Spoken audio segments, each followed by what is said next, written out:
Hello and welcome to Magus Wisdom Now. We're talking about the fifth limb of Raja Yoga, translated as royal harnessing, otherwise known as pratyahara. Eight limb yoga presents progressive steps to harness the power of the nervous system and attain a state of unitary sensate consciousness known as samadhi, or synthesis in general. Now, this may pertain to the synthesis of all the limbs together and or the basic quality of samadhi, which is the subject, verb, object of perception merges into a single composition of experience. These practices, they tend to progress from the outside in a sense. First, the progression goes from behavior modification, where ethics becomes adopted not because it is good and because of moral principles, but because it is healthier and more conducive to internalization, minimizes psychological conflict. I would like to add that there have been studies done, and I'm going to get into these studies later when we talk about meditation,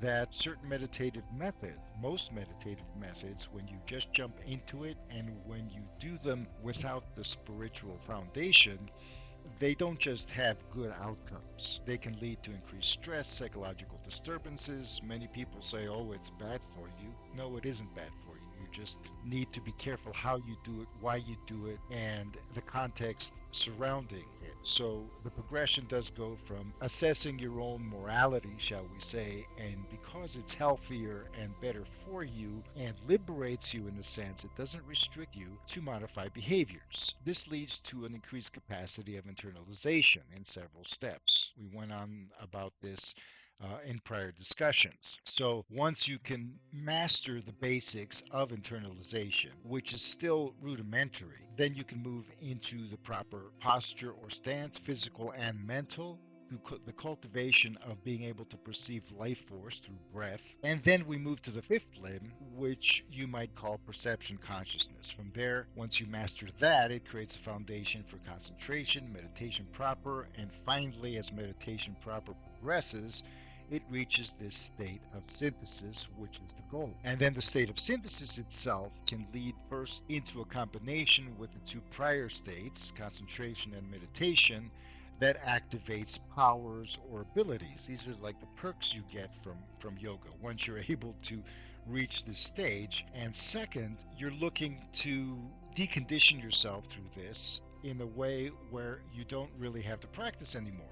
It becomes natural to you with less and less effort along the way.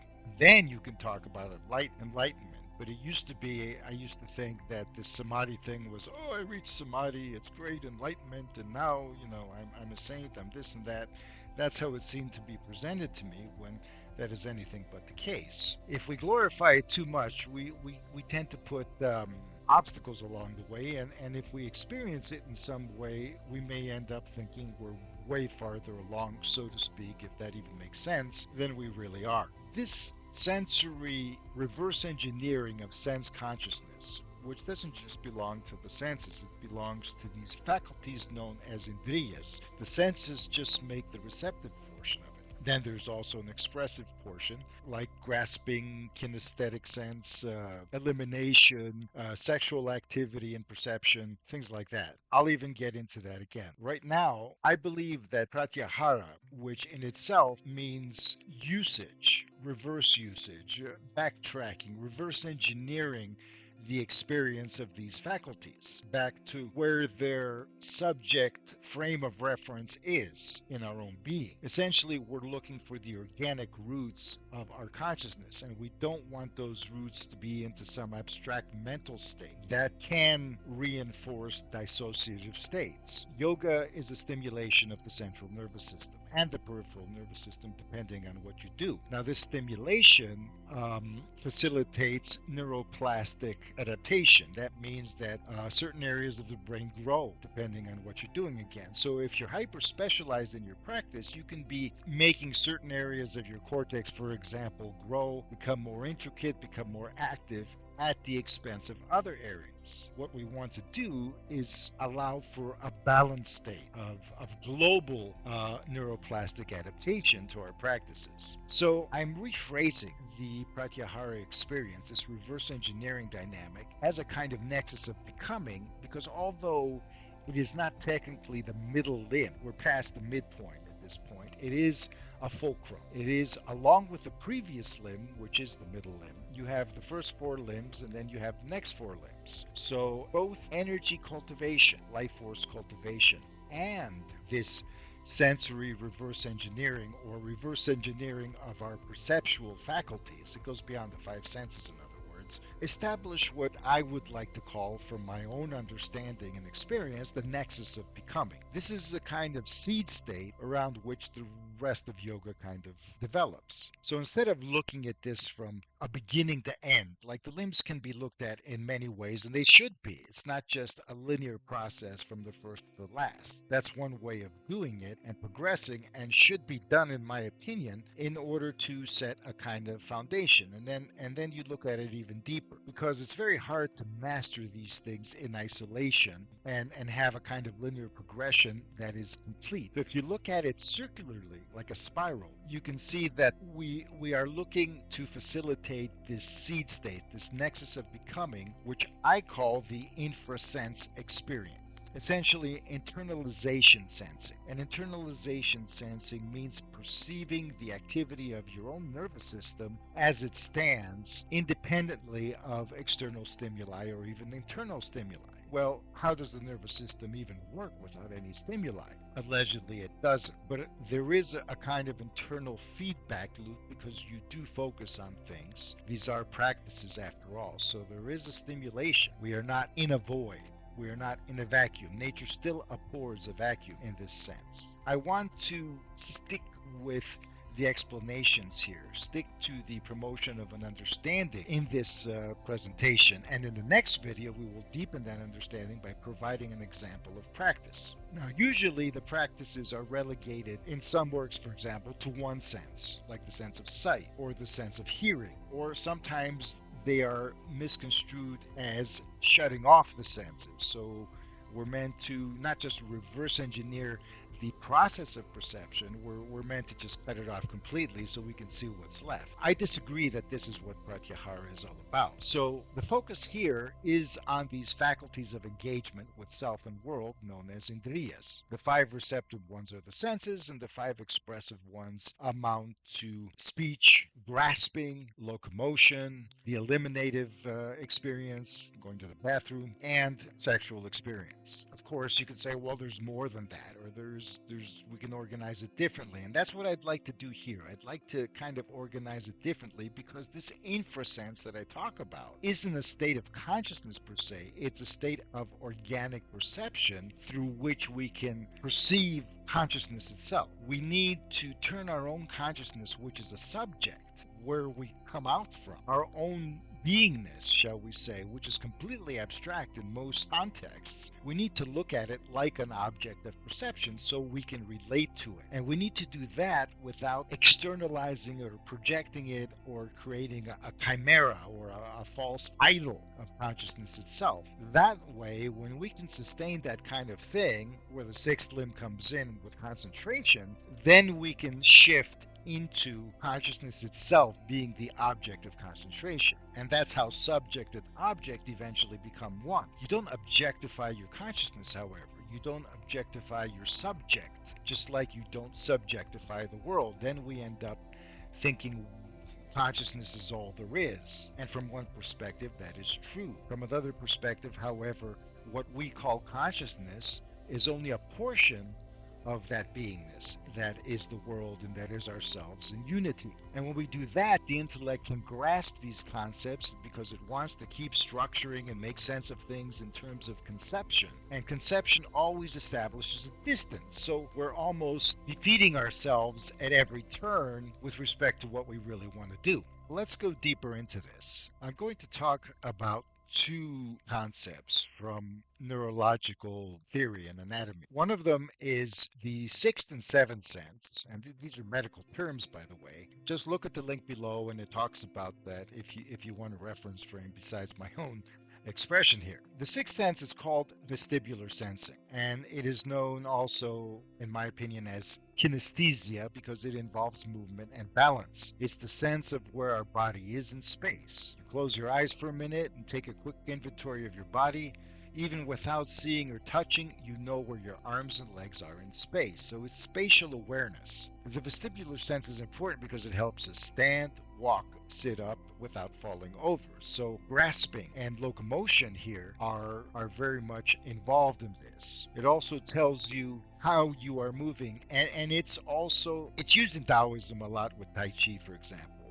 Tai Chi means energy movement of energy. So even though you have a mechanical muscular movement, you are essentially using this in order to sense the energy behind it. And now we go into life force. So life force is intricately tied with the vestibular sense. It is also tied with another sense, the seventh sense, called proprioception. This is also called the body awareness sense. The sense helps us to understand where our body parts are in relation to each other.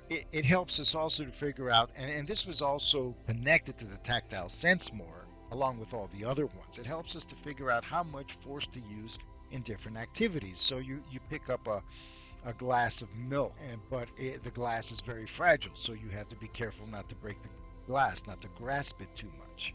This means an awareness of your fingers and the pressure your fingers put on the glass, as opposed to lifting a rock, for example, where you have a whole different process. Proprioception is a complex processing of stimuli that leads to decision making at an organic body-centered level. So it has nothing to do with conscious cognition. You don't calculate anything here, and you don't even intuit it. It just happens. So these two senses help round out our ability to connect and interact with the world around us and our own bodies. Vestibular sensing and proprioception, when combined with our other five senses, are referred to as sensory processing. At the same time, they also have to do with how we speak. We increase the tone of our voice. We listen and we see, okay, the room is really loud now, so I need to talk a little louder, so I put more air into it. All of this is a very complex feedback loop. And that's what makes pratyahara more difficult than the other practices, at least to date. And yet, pratyahara reverse engineering the awareness of sensory processing itself, not just of the five senses, but also motor, speech, cognitive, any kind of expression. These Indriyas are very simplified. By considering vestibular sensing as a separate category, maybe that encompasses these other senses, and proprioception also is a category of sensory processing that encompasses these other faculties, we can consider the idea that the nerves that are being stimulated here are of two types, and the two types are afferent nerve fibers and efferent nerve fibers. And I believe afferent nerve fibers are those that receive stimuli. For example, your optic nerve has afferent nerve fibers. You receive stimuli and it goes into the brain. The motor neurons are efferent nerve fibers. That means from the brain, there's like, I want to move my hand, and you move your hand. So locomotion and then there's the feedback loop with vestibular sensing, which tells you, oh, I'm moving my hand right now, I can feel it move, and I know exactly how it moves, so I can actually balance. All of this creates a very complex thing when we analyze it in this fashion. It's not easy to move into reverse engineering your kinetic motion. However, this is exactly what Tai Chi does. You can actually have forms of dancing or any other kind of conscious movement, rhythmic movement, that aims to increase your sensitivity to the motion itself, to feel the energy of the motion, and even combine it with the energy of breathing. These things are important because we don't have to do everything all at once here. But if you master even one form, say say, your sense awareness of your hearing. If you can notice your hearing and see how the sound waves that stimulate you, how it translates into the awareness of hearing, which becomes one with your consciousness. In that sense, the object of hearing is something you process as being outside of you, whereas the actual process of sensory processing occurs inside of you. It's part of your subject. You embrace it. So your very essence of awareness becomes one with that at some point, and this occurs neurologically. Harnessing, meditation, all of these things should not be separated from the body itself and what the body is doing. So the body is not a separate part of us. Here we have a body-mind complex. We do not have a body-mind duality dynamic. And goes back to the posture. You're not just doing physical posture to stimulate your vestibular sensing, for example. When we talked about the simplest physical posture, the standing posture, it was about kinesthesia, even though instead of moving, you're sensing gravity upon the body itself. That is one thing. The other thing is the mental attitude you have, and the mental attitude is experiential. This is why I'm speaking about the infra-sense experience, because we usually do not have this in our normal lives, where we're projecting everything we do outward, and we're projecting our sensory processing as a world outside of us. Here, what we want to do is master our relationship with the world, which occurs inside of us. And that relationship with the world is where our heightened attention on the process of consciousness itself as its own thing, and the sensory dynamics that connect us to the world, merge into a synthesis. This synthesis is samadhi. And samadhi just happens to be the mode that is most, well, it helps. It helps deconditioning the most. All of our internalization dynamics, when consistent and persistent, when we are persistent in them and we're consistent in the practice, do facilitate deconditioning, because they simply starve those thought forms. They starve our habits. We are detaching from engagement. But this is a kind of negative effect. Whereas infrasensing emphasizes something that can take the place of our habits. If the mind works as an infrasense experience, and then consciousness is focused upon, it won't detach. We won't become ungrounded. We won't have extra anxiety because our sensitivities divorced from the physical matrix, and when our emotions especially are artificially divorced from the physical matrix, they become difficult to handle. They become overwhelming, because our primitive centers, which are physical, have no feedback. The body and the mind are supposed to be engaged in the feedback loop that is seamless. So until there is no body and mind working together, there is a body-mind experience. And this body-mind experience, if I can get this idea across, is based on the nexus of becoming, which is the infrasense experience. So I'm kind of defining new terms around this. These are neologisms, but at the same time, they're not arbitrary neologisms. They are based on observation and analysis of what is already known here. I'm taking this a little away from yoga tradition, in other words. We're talking about afferent nerve fibers that absorb experience, and then efferent nerve fibers. And both of these are part of the infrasense experience.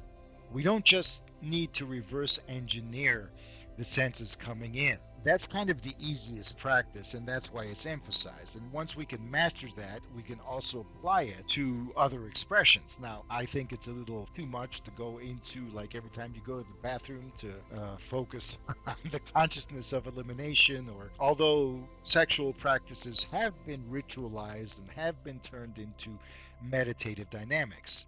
At the same time, there is a process that I've also mentioned that is a subsidiary or an extension of the yoga harnessing 8 limbs, that combines samadhi with additional meditative effort and additional concentration on the subject-object organization in order to create specific fusions of subject-object awareness. You focus on one thing, for example, a quality, and you can make that quality, you can own it, make it part of yourself, like the abstraction of strength. I want to be strong.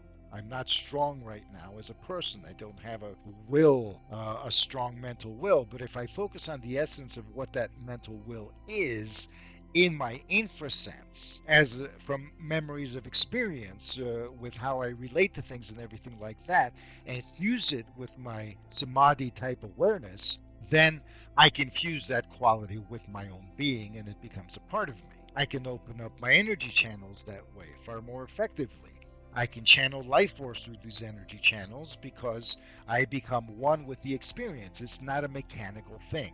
If it becomes a mechanical thing, that's where deleterious or frictive, stressful, meditative stress may occur. Again, we'll talk about that with meditation.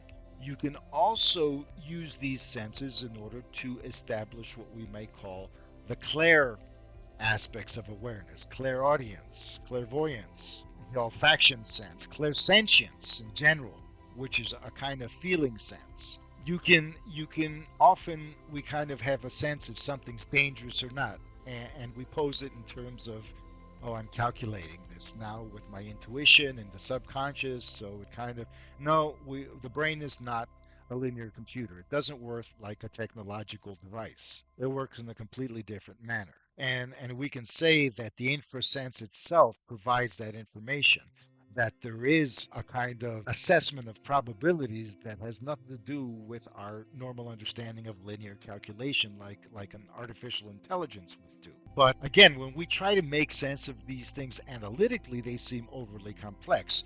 When we come into experiencing them, however, it can become instinctive, and that is the point. We do not need to run away from our instincts. We don't need to tame them. We don't need to bind them, and they're not like wild animals. Our instincts simply need to be given extra pathways and options, and they'll naturally move into those pathways because, again, we are treating our bodies like us. That's where the first fusion, in my honest opinion, of harnessing occurs. The body and the mind together need to fuse, and that's going to nourish the body more than anything. That's why people who practice Tai Chi and who practice energy work, their health does increase. People who practice abstract style meditations, on the other hand, may have dissociative experiences. They may become ungrounded. They may suffer from visionary experiences that are out of control. Even if they're not out of control, they still seem to be transcendent. Now, my question is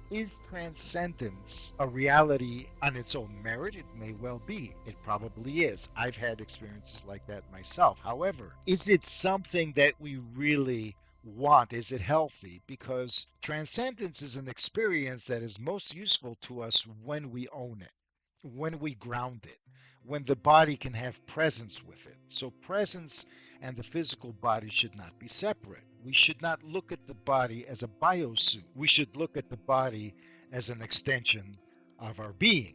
And we should look at our being as the infrastructure of our embodiment, and they are all one. In other words, this is like it's not so much like a turtle and its shell. It's like a turtle. The turtle and the shell are the turtle. You strip the shell from the turtle, you got a naked turtle that can't really survive because it's not its whole self. You cut me up into little pieces, I'm still me physically, but I'm not going to be moving around surviving doing things. I'm not going to be my human self. This is what we want to do. We don't just want to be mechanically functional. We want to be existentially whole. And that's more or less the premise that I wanted to discuss today, to give some food for thought. So there's not going to be any writing on the templates. I'm not going to be presenting bullet points. I just want the listener to absorb this, to understand that here we are moving into states of awareness where energy work and reverse engineering the so-called perceptual dynamics, including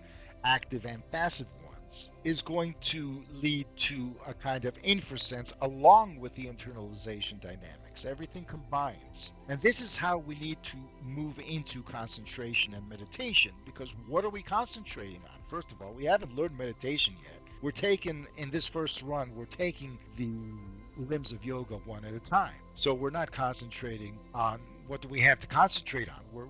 Concentration brings us to meditation. So we concentrate on a candle flame, for example, and that's supposed to bring us to meditation. They're two different things. It's supposed to lead to meditation because we're concentrating on what we've done before. We're concentrating on our infrasense.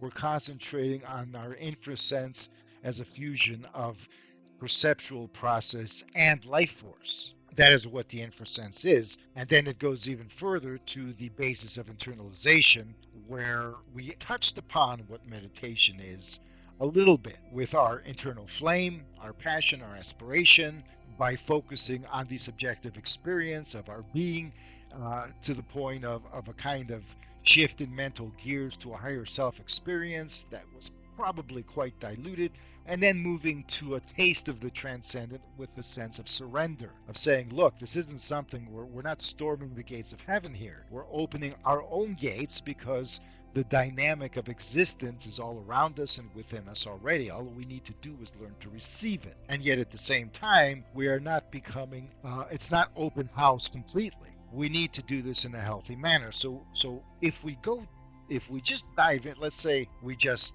learn the three basic movements of harnessing internalization: the flame, self-study, and surrendering to Ishvara. And then we go, okay, now I can meditate. Well, you might not have pleasant experiences down the line because you might be focusing on certain dynamics that are ungrounded.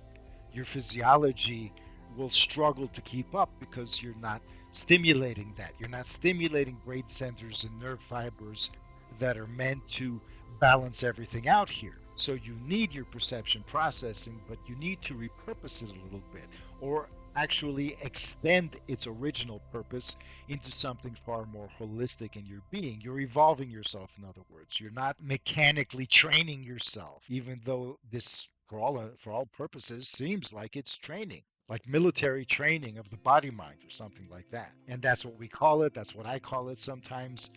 It's a discipline. But the discipline is more like something natural. It should be like play. But it's not like play because we're so far divorced from it. But it can become more pleasant. And it is. People who engage in spiritual practices, if they do it in a balanced manner, end up liking doing. There's positive reinforcement. It's not like, oh, I have to meditate so many hours of the day. It's, or I'm going into retreat where I struggle and I struggle. Well, there's a consequence to all that struggling. There's a kind of negative feedback that makes it even harder next time. And as soon as you're out of that enforced condition, and maybe even dependency on having other people around you doing the same thing, all of these things are not harnessing, shall we say, the dynamics that we had as children, where we naturally did things that would teach us to engage in life: socialization, learning skills, all of these things that play represents. So it's not like we're playing like a child. We're adults now. And this is one reason why I believe that all of this is meant for adults. Once you get through all of your growth process after puberty, now the nervous system is ready to engage in kind of the next step in a similar manner as play, but it's not. It's not really entertainment in a sense. However, it's supposed to induce a positive feedback loop. Okay, I'm speaking like a psychologist right now, and I'm not, but these terms need to be expressed in a way that borrows terminology from psychology, medicine, and all of these things that we do know and have quantified, because that's how people think today. So it might facilitate understanding here. Anyways, I don't want to just drag this on. Thanks for listening. If you've gone this far, maybe go back, give it another listen. But if you do really comprehend what this infra-sense is, and I'm not going to repeat the term too much further down the line, maybe a little bit. I don't want to make this some formal term, but I do want to give an in-depth understanding a little deeper to what pratyahara is and how it is essentially seamless with the previous limb of life force mastery. All right. Now, a lot of these ideas, but more on practical occultism and the philosophy behind it, as well as some modern commentary on things like AI and stuff from a spiritual perspective, psycho-spiritual perspective, are expressed in my Substack. The link is below. And along with Magus Wisdom now, there's the podcast, which is Magus Talk, and that gives a specific progression of a particular esoteric methodology, which is not meditative per se. It is more alchemical, but it encompasses something called spirit summoning, which is usually used in a specialized manner and heavily demonized, rightly so in some respects, wrongly so in other respects. But if you're interested in such things, because I work with my good friend Dr. J, who is not a medical doctor, he's an English teacher, but from Texas, and he's doing the practice, and I'm providing commentary and advice because it's real time and he's going through real stuff. That being said, thank you very, very much for listening. Tune in next time. I've taken some time off here in order to organize these thoughts, among other things, to see where this is going to go. I don't just want to do the traditional rote. I want to explain things at a deeper level. And next time in the discussion, we are going to provide specific practices, which are extensions of what you're going to find anywhere. These are kind of, I think they're unique. I haven't seen them anywhere else, but they're not unique in the sense of out of thin air. They're based on the material and they're constructions of and a synthesis and the relationship of practices that exist.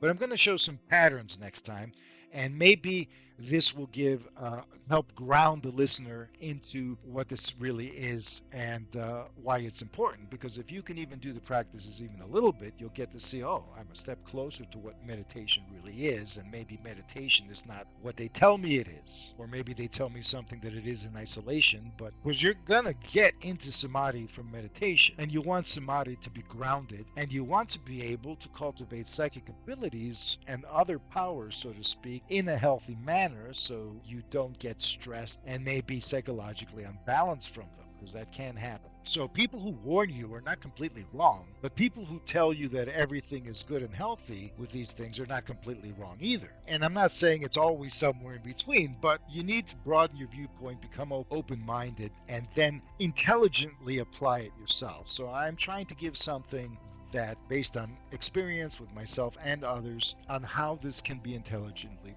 presented. And please, just because I'm saying I'm presenting it intelligently, I'm not claiming everybody else is dumb or incapable. We're all responsible from how we present this. What I can guarantee is that this is being presented is a responsible, healthy, and intelligent way. So again, thank you for listening. Magus out.